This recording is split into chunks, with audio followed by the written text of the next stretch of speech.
vamos como punto de partida, he preparado un pantallazo general de la vida y la obra de Chazarreta. Como punto de partida vamos a empezar con los datos biográficos.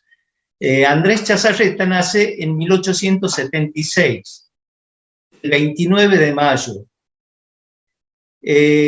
Un hecho llamativo, más en estas épocas que está tan de moda hace un tiempo atrás, estas cosas se callaban, no se hablaban. El apellido Chazarreta se transmite conforme a los datos que pudimos acceder desde la segunda mitad del siglo XVIII a través de mujeres. Leona Chazarreta ha sido el registro más lejano que podemos llegar, que era la bisabuela de Andrés Chazarreta en la segunda mitad del siglo XVIII. Empieza con esa particular, en realidad ahí es particular para nuestra mirada actual, que no era muy fuera de lo común en esas épocas, en donde estaban las guerras de la independencia, las batallas por la consolidación nacional. Los hombres estaban ausentes de los hogares.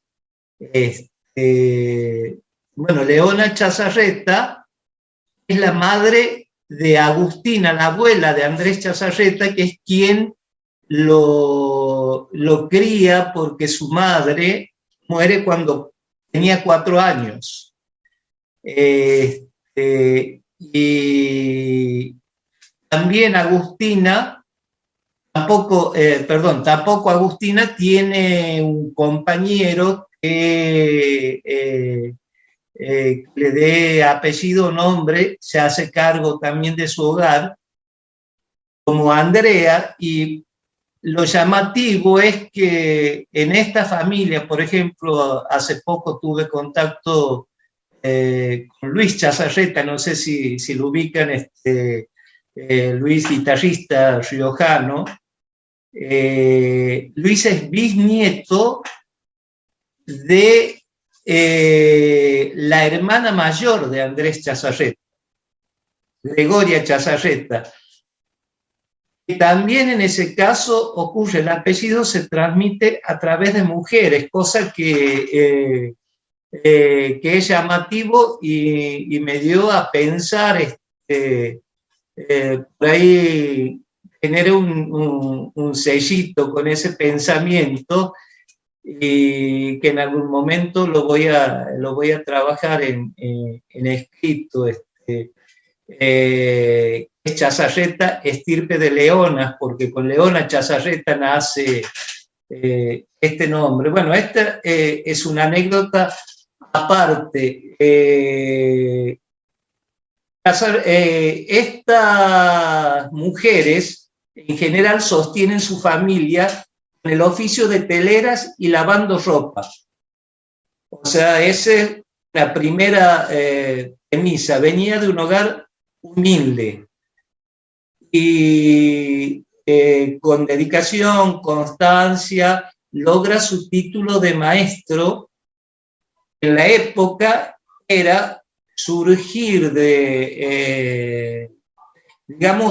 significaba una movilidad de clase. El maestro tenía otra imagen en la sociedad. A su vez, conjuntamente con sus estudios de maestro, Chazarreta era un músico intuitivo y era multiinstrumentista. Ejecutaba guitarra, mandolín, bandurria, que para quienes no conocen, es un instrumento similar a la guitarra, un instrumento de proveniencia española, que se puede comparar también con la bandola venezolana. Es una mezcla entre la guitarra y el mandolín. Ejecutaba también violín y piano.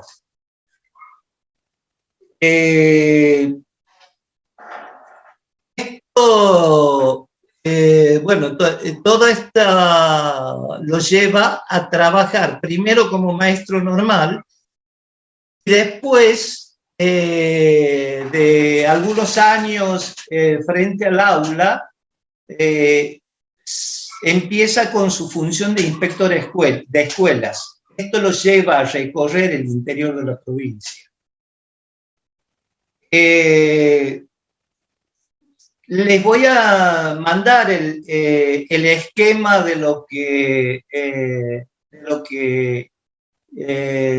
me estoy tomando de base para contarles. Por supuesto, hay anécdotas que no están, pero el esquema general se los envío. Bueno, en este recorrido de la provincia y con su afición a la música, él toma clases de teoría y solfeo a fines del siglo XIX con el director de la banda de música de la provincia, don Octavio Esteban. Y con esto tiene elementos para el registro de algo que le produjo mucha curiosidad e interés, que era la música que se ejecutaba en los ámbitos rurales y que no era valorada en los ámbitos ciudadanos hegemónicos y que poco a poco se iba perdiendo. Entonces, con estos recorridos y con las herramientas que pudo ir aprendiendo en el camino, empezó a registrar esta música. Aquí entramos ya en una parte de la obra, conjuntamente con la música también registró, porque tengamos en cuenta, Chazarreta trabajó repertorio lírico, o sea, repertorio que era para escuchar, y repertorio danzable. Esto, bueno, ya nos vamos a detener por ahí un poco más en los conceptos. Les quiero compartir un texto de Carlos Vega sobre Chazarreta. Dice: Andrés Chazarreta fue un músico natural de grandes condiciones, ningún conocimiento armónico de escuela. Después dice: pero empieza a oír las voces que levantan los grandes tradicionalistas de Buenos Aires, y especialmente la de Ricardo Rojas, su convecino, como era empresario también natural, también dotado de grandes condiciones, emprendió con humildes elementos una cruzada nacionalista que las circunstancias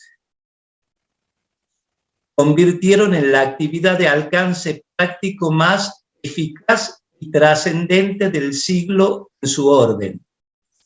Esto lo dice Carlos Vega en Apuntes para la historia del movimiento tradicionalista argentino. Por este motivo, Carlos Vega dice que el debut de Chazarreta en el Teatro Politeama en 1921 marca el inicio del segundo periodo del movimiento tradicionalista argentino. En realidad yo no comparto mucho la visión de Vega, porque Vega un poco él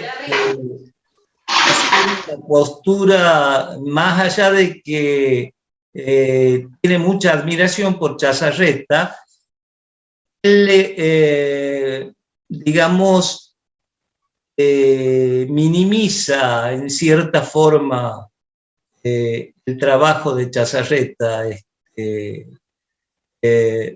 Bueno, dice que no tenía formación que fue gestándola a través del tiempo. Lo más llamativo es que Vega tampoco tuvo formación para su investigación. Bueno, estos son temas a analizar. Les cuento, cuando hablamos del Politeama que mencioné recién, nos referimos a la presentación de la Compañía de Arte Nativo del Norte, dirigida por Andrés Chazarreta, en ese teatro, el 17 de mayo de 1921. Luego de una prolongada trayectoria llena de tropiezos, debuta en el Teatro Porteño, contratado por 4 funciones de matiné, que se convierten en 70 funciones consecutivas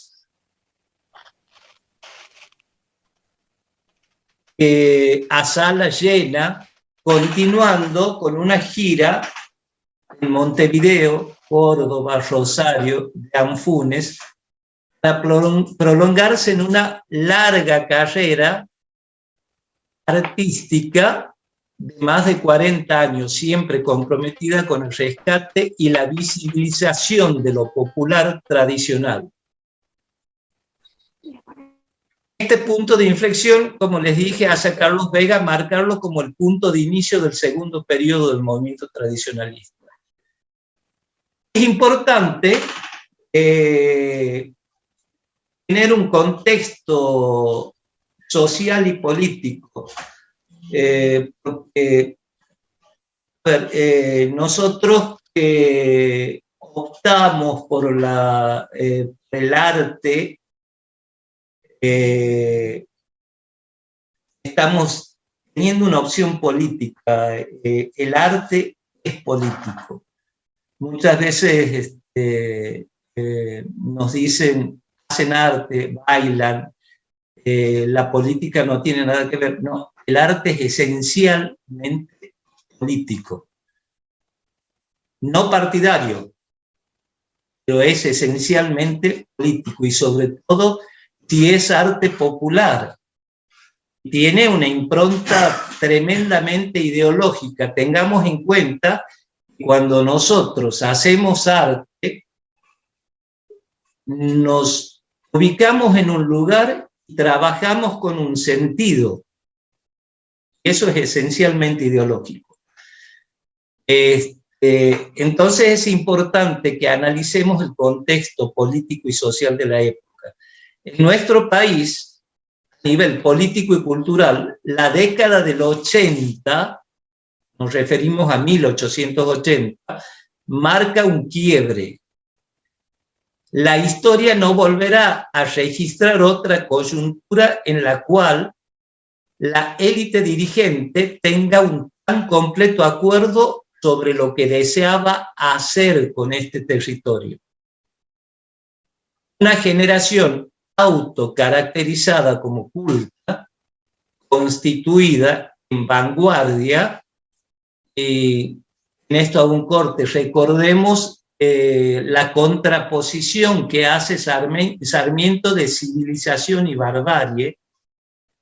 En este sentido también pensemos la inmigración que se propone, y esas dos caras estaban en permanente conflicto. Es lo que los enfrentamientos nosotros en la historia estudiamos como los unitarios y los federales. en realidad nos dicen que el federalismo es el que prima en nuestro país, cuando en realidad la realidad nos va diciendo otra cosa. Seguimos dependiendo del puerto. Bueno, les decía que esta generación constituida en vanguardia de ideas liberales, europeístas, ansiosa por dejar atrás un pasado catalogado por algunos ideólogos como bárbaro, que sin embargo no puede romper con el antiguo soporte de la economía que es la tierra. Era un conjunto de hombres que devotamente creían en el progreso, ya que se partía del supuesto de la evolución al partir del progreso. El país formulado por la generación ochentista era el legado transmitido a los hombres de 1810 y 1853. Cabe recordar que en ese contexto, con coherencia ideológica, los intelectuales de esta línea de pensamiento narran los hechos históricos desde una perspectiva funcional a sus ideas. Desde todos los frentes, la construcción, fundamentando desde todos los frentes la construcción de la hegemonía porteña. En 1881 se declara Buenos Aires capital de la República, y por esa época, luego de la conquista del desierto, de la que ustedes son territorio incluido en eso, se consolida la oligarquía portuaria. Y en esto me detengo un momento. Ese desierto definido, resulta que uno va al diccionario y desierto significa tierras yermas, sin habitantes, y en realidad no estaba deshabitada. Y resulta que esas tierras eran los mejores territorios del país. Se reparten entre unas cuantas familias que consolidan la oligarquía portuaria como terrateniente, generándose grandes latifundios y la paulatina desaparición del gaucho de las pampas. Los intelectuales trabajan desde el interior mirando a Buenos Aires y de Buenos Aires a Europa. También consecuentes con lineamientos del romanticismo transmitido desde Europa, prestan atención a lo popular y lo tradicional, la mayoría de los casos con sentido pintoresquista. Recordemos que justamente es la generación del 80 la que levanta el gaucho como imaginario mítico, a su vez que lo va desapareciendo en la práctica. En ese contexto histórico-social, ese 29 de mayo de 1876, nace don Andrés. Vive sus primeros años en la ciudad de Santiago del Estero, haciendo en su juventud sus primeras armas en la música, que posteriormente le sirven para su trabajo de recopilación. Bueno, algo que ya comentamos, en el cargo de inspector de escuelas, empieza a recorrer la campaña, comienza a relevar las piezas que componen la columna vertebral de su obra. La primera es la Zamba de Vargas. La toma de su abuela Agustina, la que mencionamos al principio, la que la aprende de uno de sus hijos que fue combatiente en el Pozo de Vargas. Con esta pieza histórica, Chazarreta va accediendo a la dialéctica del folclore, en donde el pueblo cuenta la historia transmitida en su seno, que corre por caminos distintos de lo oficial. Yo siempre menciono, bueno, Mitre nos inventa una historia. La generación del 80 nos inventa la cultura, un imaginario de identidad nacional, que es un poco lo que nosotros tenemos que tratar de recomponer, sobre todo si estamos dedicados al arte popular.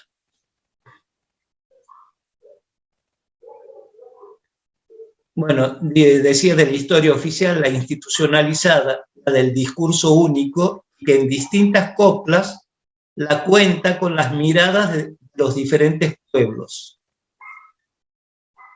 Porque esa samba de Vargas es recogida conjuntamente con coplas taboadistas, Taboada era el general mitrista que gana la batalla, santiagueño, y que evita que Varela, recordemos, se movilizaba hacia el norte para evitar la guerra de la Triple Alianza que destruye al Paraguay. Y Taboada, general santiagueño mitrista, le corta el paso y lo derrota en el Pozo de Vargas en La Rioja. Esta samba es recogida con coplas taboadistas, coplas varelistas, coplas amorosas. Era lo normal en la época, se usaban las piezas con diferentes fines, incluso de acuerdo a los diferentes líderes. Así empieza a recoger el rico bagaje de danzas con su música, coplas y coreografía, que constituye alrededor de un 70% del repertorio tradicional conocido en la actualidad. Atiendan ese número, un 70% del repertorio tradicional que conocemos. Yo tuve un cambio de palabra, digamos, con mi querido amigo el profe Claricó, le decía, bueno, justamente que ese porcentaje me parecía un horror, porque ¿qué implica esto? José Faro, un abogado estudioso hace unos años, decía, el país baila a chazarreta. Y esto era cierto. ¿Qué significaba eso? Que algunas regiones perdían lo propio. Entonces, chazarreta en ese momento, con la fuerza de la difusión desde lo hegemónico, producía en algunos lugares pierdan, no escuchen o bailen su propia música. Esto lo enojó a Héctor y me dice, no te metas con tu abuelo. Pero bueno, esta era la realidad. Transcurridos unos años, decide difundir este cúmulo de piezas musicales y coreográficas recogidas en su camino. En 1911 constituye la Compañía de Arte Nativo del Norte Argentino, la que fue integrada con una composición muy particular. Los músicos y bailarines no eran aún artistas profesionales. Bueno, no eran músicos y bailarines profesionales, sino populares, gente del pueblo real, muchos de ellos del interior de la provincia. Para su debut, solicitan la contratación del Teatro 25 de Mayo. En 1911 había sido inaugurado un año antes en homenaje al centenario de la Revolución. Es el teatro principal de la ciudad de Santiago del Estero. Como podrán imaginar, la respuesta del gobierno de una sociedad cuyo espejo era la oligarquía terrateniente porteña, y a través de ella Europa le responde, esto es textual, los artículos de la época, que el teatro estaba destinado solamente a compañías de primer orden.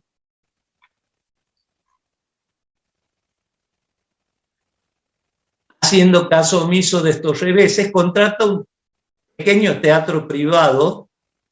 Ese pequeño teatro privado me llama la atención por los números que cita el artículo después.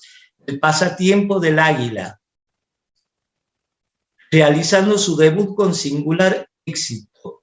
El diario El Siglo, en su edición del 17 de junio de 1911, nos habla de una asistencia de 1.207 almas.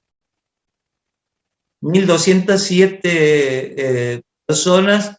No sé si hoy el Teatro 25 de Mayo, que es el más importante, puede albergar esa cantidad de gente. Y aparte, pensemos en la sociedad de la época. Santiago del Estero, una ciudad chica, 1.207 personas metidas en un teatrito.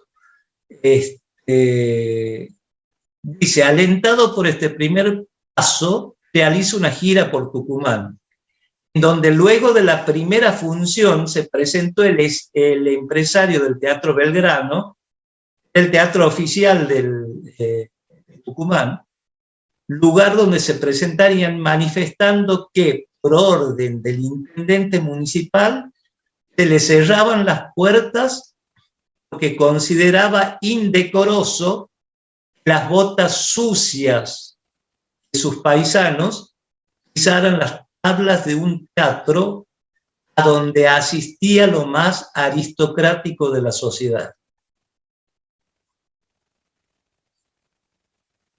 Luego, en 1914, en oportunidad de la visita de Leopoldo Lugones a Santiago del Estero, Casarreta realiza una función privada para esto. A partir de esto, Lugones publica comentarios y música de don Andrés les cuento que yo no hablo francés, así que va a ser horroroso la lectura de los nombres. En la Revue Sud-Américaine, el artículo La musique populaire en Argentina. En este artículo publica partituras, publica comentarios sobre los bailarines y posteriormente los reproduce en su libro El Payador. Continúa organizando cada año la compañía haciendo presentaciones en la provincia. Realiza como complemento el primer álbum musical santiagueño con 29 piezas, publicado en 1916 por medio de suscripciones. En 1917 fracasa en su intento de presentar su espectáculo en Buenos Aires. Manifiesta posteriormente: regresé a Santiago algo descorazonado, pero sin perder las esperanzas. Continué mi empresa sin ayuda de ningún gobierno ni institución alguna. Hacia 1918 organiza un conjunto infantil, lo presenta en el Teatro 25 de Mayo en la ciudad de Santiago del Estero. Este hecho nos va marcando su franca actividad docente en cuanto a la obra emprendida. En 1920 publica su segundo álbum con 25 piezas, de la misma forma que el primero, por suscripciones. Lo cito también a este álbum de 1920 porque en ese álbum está incluida la conocida samba a su vez con la conocida disputa entre Creseri y Chazarreta, en realidad no es con Chazarreta. Creseri reclama a Sadaí la autoría de la samba, López Pereira. Bueno, ese es otro elemento de análisis que me gustaría contarles, pero si no, no terminamos. Si les cuento esto, no terminamos. Finalmente, en marzo de 1921, presenta su compañía en el Teatro Politeama en Buenos Aires. Un éxito tan resonante, bueno, ya lo repetí muchas veces, esto lo dice nuevo, lo marca como la inauguración del movimiento tradicionalista. Voy a terminar un poco con lo textual y después vamos a escuchar algunas cosas y vamos a ver algunas imágenes. El impacto y la significación de la obra. En su obra, como les dije, recoge repertorio lírico para escuchar, bailable. En cuanto al repertorio bailable, debemos acotar la danza es un lenguaje polidiscursivo. ¿Qué quiero significar con esto? Que se compone de un discurso musical, uno coreográfico, eventualmente uno literario y uno corporal expresivo. El bailarín debe ejecutar como una unidad discursiva. Entre el material que les voy a mandar, bueno, termino. A través del tiempo, este repertorio fue afectado por diversos factores externos que tendieron a cristalizarlos. Nos llevaron a coreografiar sobre el bailar. Bueno, a partir de esto vamos a entrar en un análisis respecto a lo que decía y a lo que quiero significar con que se cristalizan los discursos, los lenguajes musicales y los bailables. Nosotros, bueno, a través de la obra de Chazarreta, a través de esos estudios, he logrado establecer algunas cuestiones. A ver, voy a compartir pantalla. Bueno, esta foto que tengo en pantalla es la compañía de 1911. Y abordamos el tema de los cambios que se cristalizan.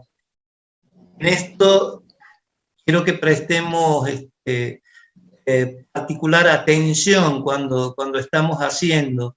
Muchas veces trabajamos en escena y reproducimos contextos que se asumen como contextos históricos y en realidad es la reproducción de contextos que han sido interferidos a través del tiempo. En general, las piezas musicales suelen tener un formato que no es el que debió haber el original, digamos. En este caso, muchas veces tomamos esta indumentaria, la presentamos como tradicional. Esta indumentaria en realidad no era tradicional, sino ha sido una indumentaria preparada para un espectáculo. Esta de 1911, con algunas limitantes, las posteriores, a ver, pasemos la próxima foto. Bueno, esta es una foto de orquesta. Esta de 1925, con la vincha, con el moño, el vestido, los vuelos. Esta es una indumentaria más elaborada, que tiene que ver con un contexto escenográfico. Y repetidas veces se lo ha asumido, y en los concursos de los cuales yo no soy, no comparto mucho el tema de los concursos, por eso no suelo ir como jurado,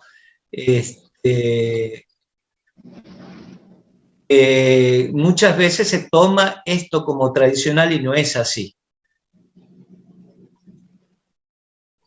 Esta foto es de 1921 y corresponde a la compañía que se presenta en el Teatro Politeama. Aquí lo podemos ver a Chazarreta con algunos de sus bailarines, la orquesta que se presenta en ese teatro era una orquesta compuesta por violín, flauta traversa, arpa, 2 guitarras. Eventualmente el bombo, no era tan común, y bueno, para las vidalas, las cajas. Aquí les paso un corto.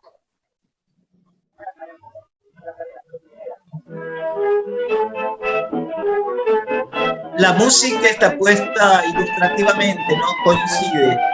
Estos bailarines son los bailarines de Chazarreta en 1941, imágenes que toma Disney para su película. Este es Walt Disney, el que estaba abajo de la pantalla a la izquierda. Toma Disney para su película Saludos Amigos, que hace un par de películas más con esto.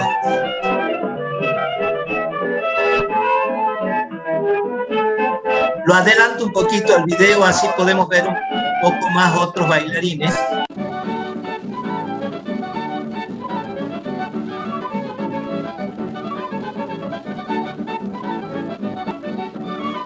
Estas son los zapateos en donde realizan mudanzas tradicionales, antiguas.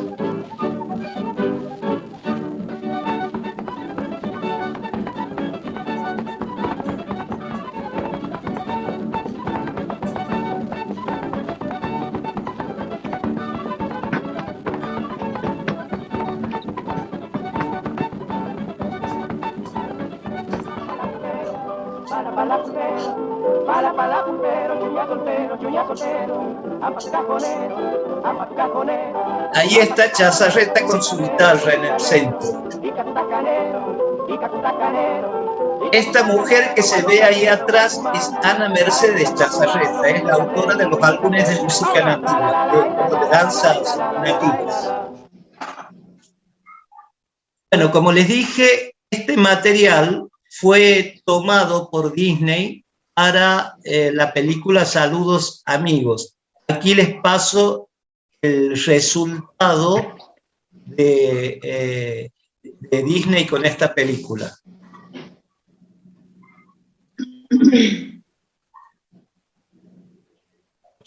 A menudo encontramos al gaucho solitario y alejado en la inmensidad de la pampa. Escuchen, la melancolía de las notas del triste, su romántica balada. Yo soy la blanca paloma que en el cardal de la luna. Observen el caballo. Quienes conozcan un poco de la gráfica van a reconocer en ese caballo a Molina Campos. Ese 1941 Molina Campos se va a trabajar con... Y lo vemos ahora bailando una alegre chacarera. Naturalmente.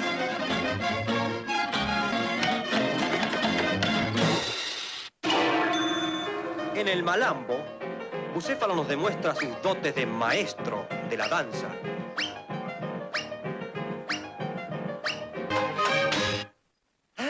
Y ahora el pala pala.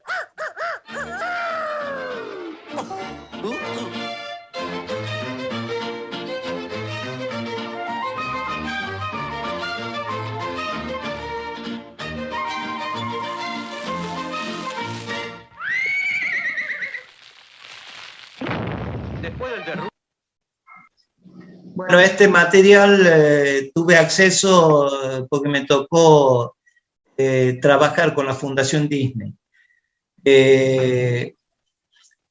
Bueno, básicamente hay una cuestión que me gustaría analizar. En esto que hablamos en la evolución de nuestra concepción artística, el identitario, el imaginario de identidad nacional que nos genera y que nos construyen, está muy retocado por diferentes factores.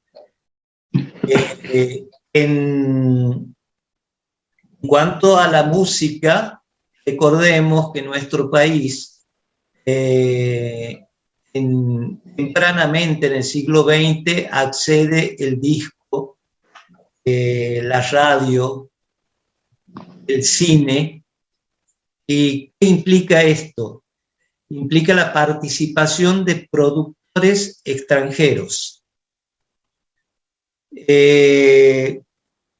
A su vez, la misma estructura del normalismo sarmientista genera la necesidad de estructurar piezas repetibles pedagógicamente. Esto cristaliza música y coreografías. Les cuento un caso particular. Por ejemplo, tengo una grabación, no se las voy a hacer escuchar porque se va a hacer largo, de la chacarera doble. Está grabado en disco de pasta, por supuesto, tiene 5 vueltas y 5 mudanzas. Está grabada una sola parte y es tan extensa que han visto la parte, no sé, los más mayores que han tenido acceso a los discos, capaz que no al disco de pasta. El disco de pasta grababa un solo tema. La parte negrita donde se desplazaba el brazo para que la púa vuelva, no existe. Va directamente a la etiqueta. Esto me da la pauta de que la chacarera que nosotros la conocimos con la forma de introducción, motivo, interludio, motivo, interludio, son 2 vueltas, motivo y estribillo, repetición del motivo, un estribillo diferente. En realidad esa estructura responde a la necesidad del disco de que la pieza dure 3 minutos. El disco podía grabar solo 3 minutos. Entonces esto produce un cambio en la forma y produce un cambio en la dinámica. La chacarera, que era mucho más pausada al natural, se convierte en una chacarera rápida.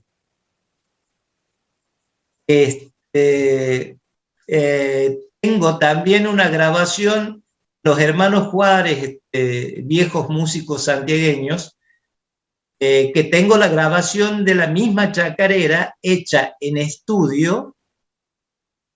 Es una chacarera rápida, como comercialmente estamos acostumbrados a escuchar, grabada en el patio de la casa de Higinio Juárez, en una reunión familiar. Que esta chacarera es pausada, tiene toda la expresividad que tiene que tener y con la que se puede jugar al danzar. Bueno, entonces, aquí estamos observando y podríamos generalizar, en cierta forma, con riesgo porque no tengo documentación que lo exprese claramente, pero mi teoría es que la chacarera originalmente era un sinfín de copla, interludio, hasta que decidían terminarla. Y esto también tiene que ver con la construcción de sentido de las voces de Mamo. O sea, recordemos, bueno, ustedes que bailan deben saber, ahí nos dicen, la introducción tiene 8 compases o tiene 6 compases. Mentira. Mentira, uno en el natural, ¿cuál es la función de la introducción? La introducción se toca para que los bailarines se acomoden. El músico toca la introducción y repite módulos. Sí vamos a poder reconocer una chacarera de 8 compases, una de 6, porque los módulos son diferentes, pero los va repitiendo a los módulos. Y cuando alguno ve que los bailarines están acomodados, dice adentro. Si no, ¿para qué dice adentro si sabemos que tiene 8 compases? Bueno, este mismo análisis lo repito en la forma de la chacarera. Si sabemos la métrica que tiene la chacarera, ¿para qué decimos el aura o se acaba? Es porque la chacarera tenía una duración indefinida y cuando decidían terminarla, decían se acaba o aura. Tocaban el estribillo al final y a esto lo llevo un paralelo que tiene que ver con el canto de la Vidala aquí en Santiago. Antiguamente la Vidala se cantaba dúo. Se cantaba sobre coplas improvisadas. Esto no quiere decir que iban... en realidad la construcción absoluta, la creación absoluta no existe. Uno crea a partir de lo que ha aprendido y puede compartir. Lo resignifica, lo reacomoda. Y en este caso, las coplas populares las iban acomodando. ¿Cómo la cantaban a dúo si iban improvisando? Uno de ellos le dictaba al oído a su compañero para que canten la copla dúo. Cuando iban a terminar, le decía trobo y arriba. Entonces repetían el estribillo y terminaba la vidala. Bueno, en esto hago un paralelo con el aura de la chacarera. Y que tiene que ver con un análisis de construcción de sentido de las cosas. Nada se hace sin... Bueno, y en cuanto a la música, les cuento otro ejemplo. El sombrerito, danza recopilada por Chazarreta y publicada en el editorial Ortelli en 1916, se publica con un interludio de 6 compases. En 1925, Chazarreta hace un contrato con el editorial Ricordi, americana.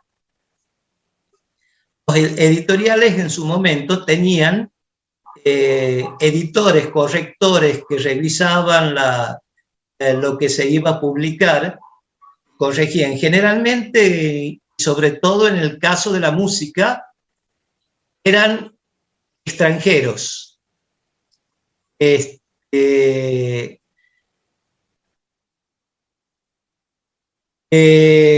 Chazarreta,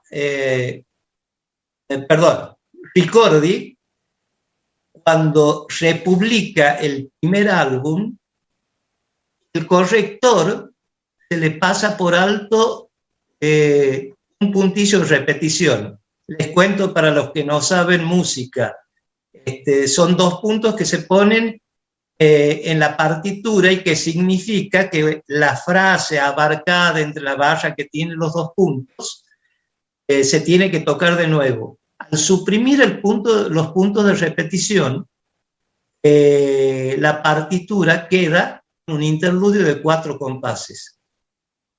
Esto genera, quienes primero toman esa versión con Ricordi son los hermanos Ábalos. Graban el sombrerito con interludio de 4 compases. A su vez, esto genera una coreografía diferente del sombrerito. Y todo este material, y que esto pasa con todo, que ha sido popularizado por los medios, llámese radio, llámese disco, cine, incluso los escenarios, el pueblo lo ve y lo toma como propio, lo repopulariza y lo refolcloriza. Allá que a muchos de mis maestros no les gusta el término, pero en realidad el proceso es una refolclorización. Se asume como propio métricas diferentes a las que fueron, históricamente, dinámicas diferentes, estructuras coreográficas diferentes, incluso discursos expresivos diferentes.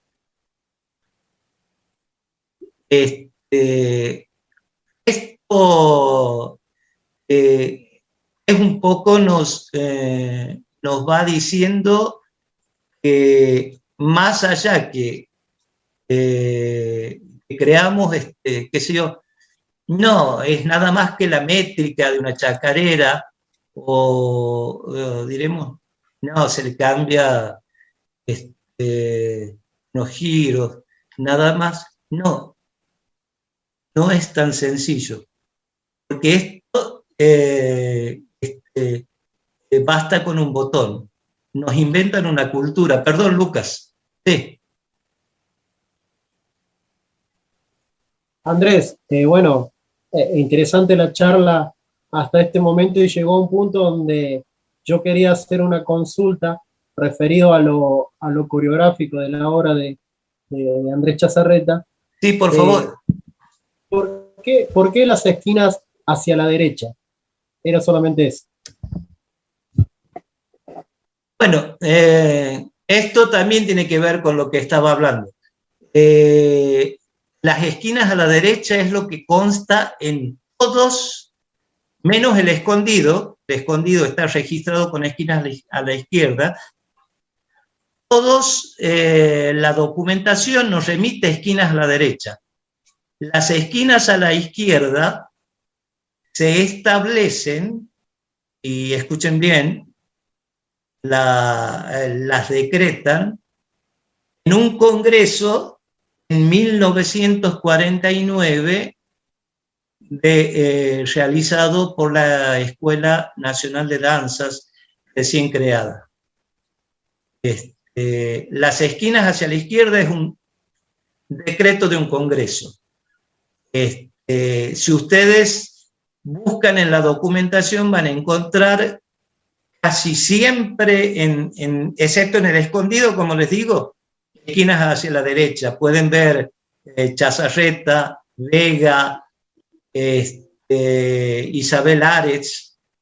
La documentación más antigua toda remite esquinas hacia la derecha. La Escuela Nacional de Danzas, y bueno, esto también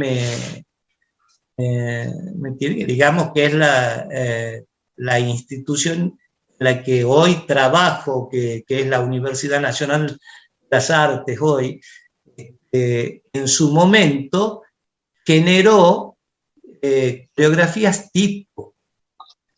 ¿Qué son estas coreografías tipo? Generó coreografías que tomaban un poco de las expresiones de algunos registros.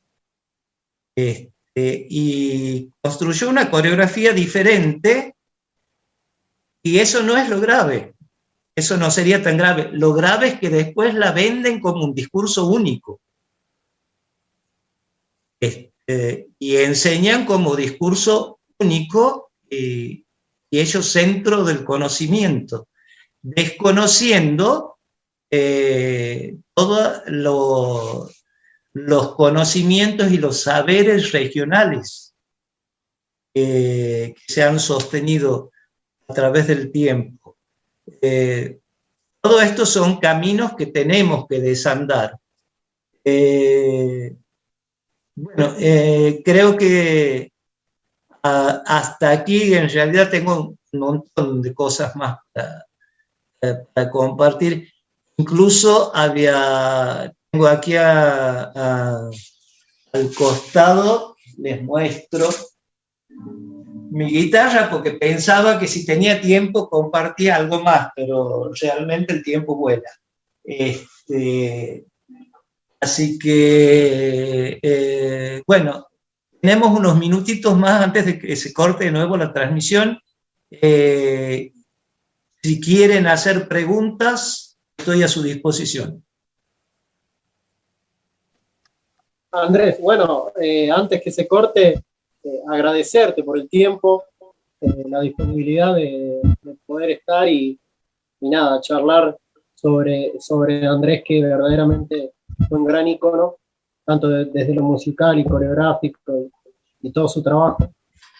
Mi última pregunta de curioso nomás, de meterme tanto en esto, ¿por qué la samba es como que la hace balseada, tanto desde lo coreográfico, ¿no es cierto?, técnico, hasta lo musical también? Porque si escuchamos, por ejemplo, la 7 de abril, cuando la interpreta a guitarra sola, sabemos que en las partes matices es como que lo hace un estilo vals.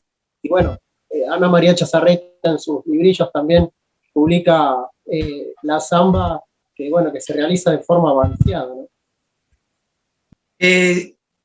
Sí, en realidad en esto tenemos que hacer un análisis bastante más profundo, que tiene que ver con la construcción de nuestros ritmos. Nuestros ritmos en general se refieren a una birritmia. Es un 6/8 sobre un 3/4. ¿Qué significa esto? Musicalmente les hago escuchar un 6/8, son 2 compases. Esto.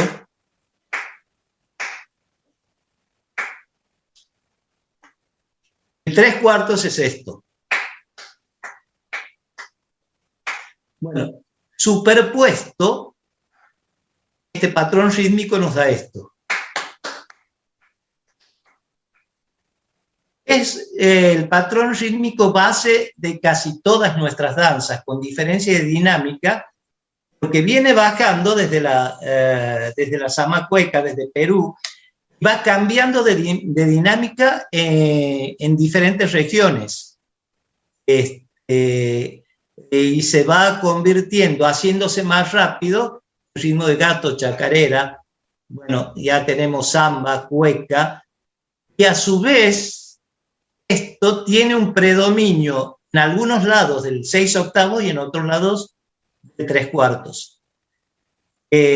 Las zambas que se interpretaban en principio, en la época primera de Chazarreta, eran las que tenían que ver con la